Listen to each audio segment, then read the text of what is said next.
What does our current Congressman, Brad Schneider, have to say about possible U.S. corruption involving the Ukrainian energy sector? Hunter Biden was paid $50,000 a month while his father was vice president of the United States to sit on the board of a Ukrainian energy company, despite having no expertise in that whatsoever.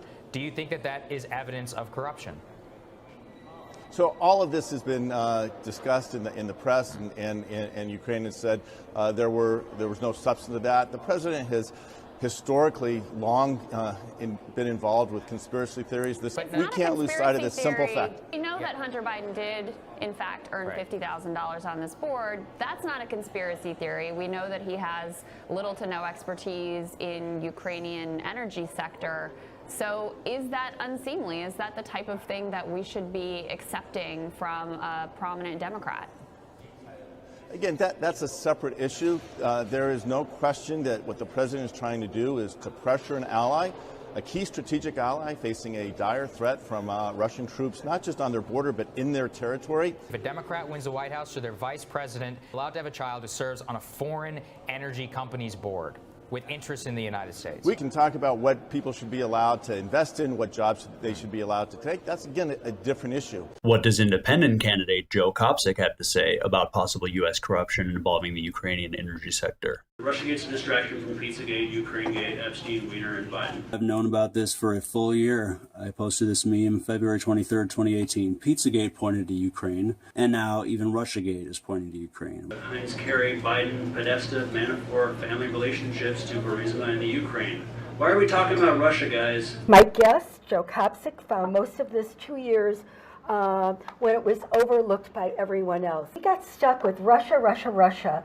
the whole time when most of it was Ukraine. How did you figure that out? Paul Manafort lobbied for a political party of a foreign government. It's like, okay, that proves Russian collusion. No, it doesn't. What country did he lobby for? It was the Ukraine. Paul Manafort leads directly to Ukraine, and the Democrats don't want you to know that because that leads directly to his work with Tony Podesta, using the same think tank, European Center for a Modern Ukraine, to lobby the Obama and Biden administration to get what they want. How did you discover this? In November 2017, that's 22 months ago, I published on my blog an article called Pizzagate Conspiracy Theory. This is from my blog from November 2017 at the Aquarian Agrarian.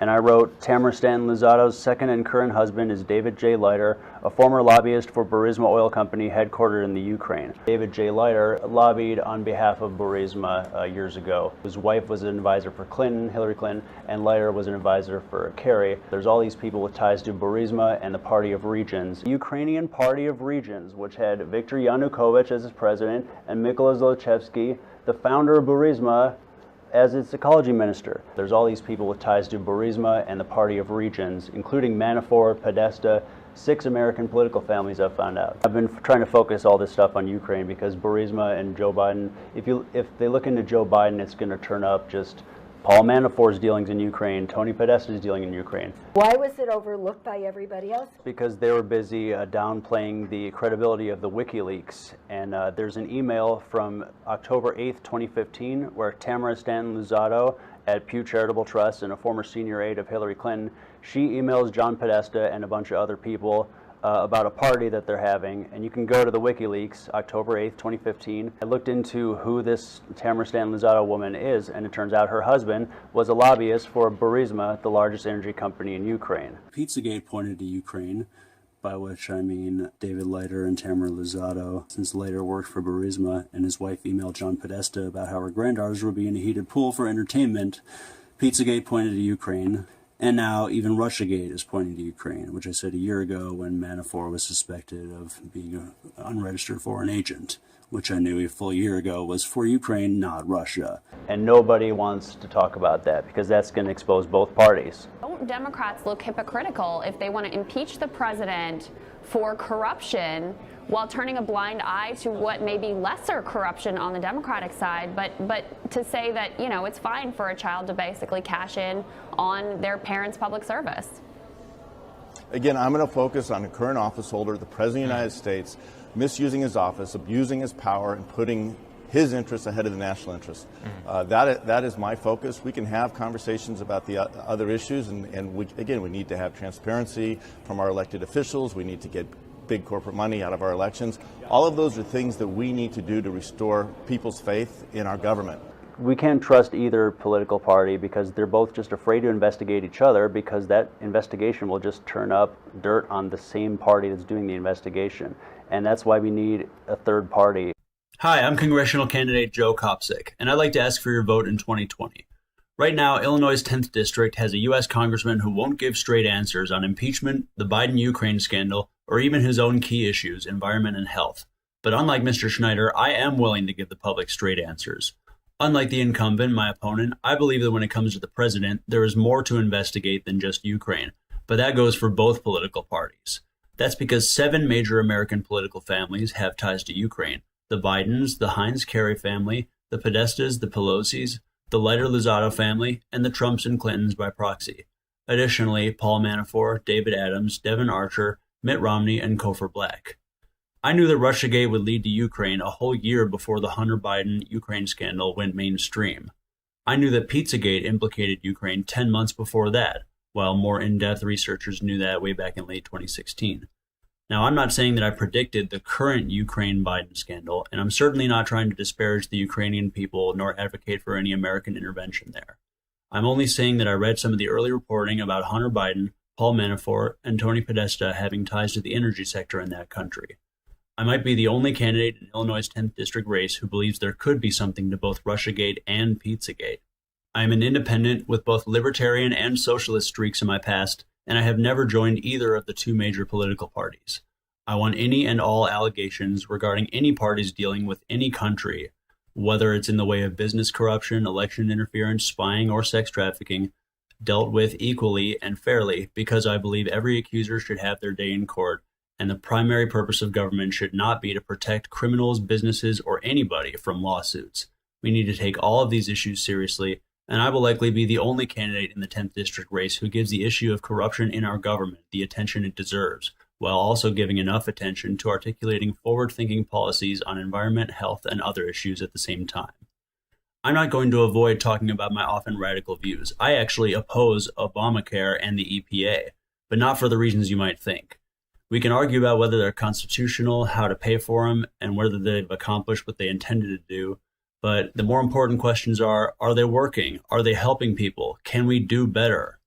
I support having much less federal government involvement in healthcare. But if a federal health plan is going to exist, then I would prefer that it follow the model of a voluntary association, a syndicate of cooperatives with voluntary membership, or perhaps a sort of Medicare for all but opt-in system to achieve a truly voluntary public option that anyone can join. I support repealing the Patient Protection and Affordable Care Act, but it's equally important to me that we repeal all medical subsidies and medical device sales taxes, which I believe make medicines and medical devices unnecessarily expensive, while leaving in place taxes on drug profits. I believe that a free market should lead to free stuff, because truly free markets would lack bailouts, as well as all sorts of subsidies and businesses' legal and competitive privileges, which are protected at cost to the taxpayer, and to the detriment of each taxpayer's right to compete against the business which he is funding with his tax money. I say, why should the federal government negotiate on drug prices when the government's protection of pharmaceutical companies' profits, which they reap due to the government's protection of their 14-year-long patents on pharmaceutical drugs, is what causes those high drug prices in the first place? Why not just drastically shorten the length of those drug patents so that less expensive generic versions can enter the market much, much sooner, leading to increased affordability of medicine?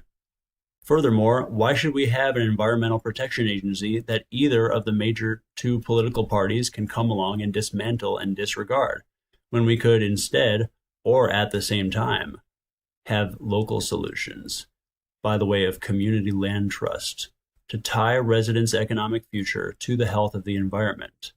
Whether the EPA continues to exist or not, we can and should build nonprofit, even non-governmental alternatives to the EPA, because it can and will be used for evil as long as it exists.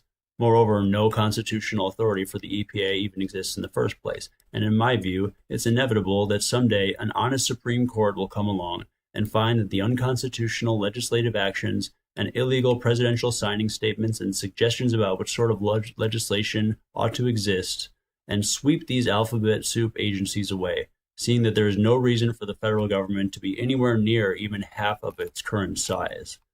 The incumbent candidate is not going to tell you about local, voluntary alternatives to government contracting out the right to solve health and environmental problems to large corporations like the big pharma companies, or, old reference, Chicago Climate Exchange. I'm the only candidate who will vow to root out monopolies, business privileges, and corruption in all their forms, no matter who is responsible. So vote for me, Joe Kopsik, and I will make sure that any investigations of U.S.-Ukrainian corruption target Democrats, Republicans, and unaffiliated people equally. America must set an example for the world by restoring equal justice and equal protection under the law. Please check out the links in the description to see my reporting about Russia-Trump collusion allegations, the scandal involving the Ukrainian firm Burisma, the Pizzagate conspiracy, other related topics, and my platform for Congress. Thank you. Vote for Joe Kopsik on November 3rd, 2020 for Illinois' 10th District U.S. House of Representatives. Honesty, independence, foresight, answers.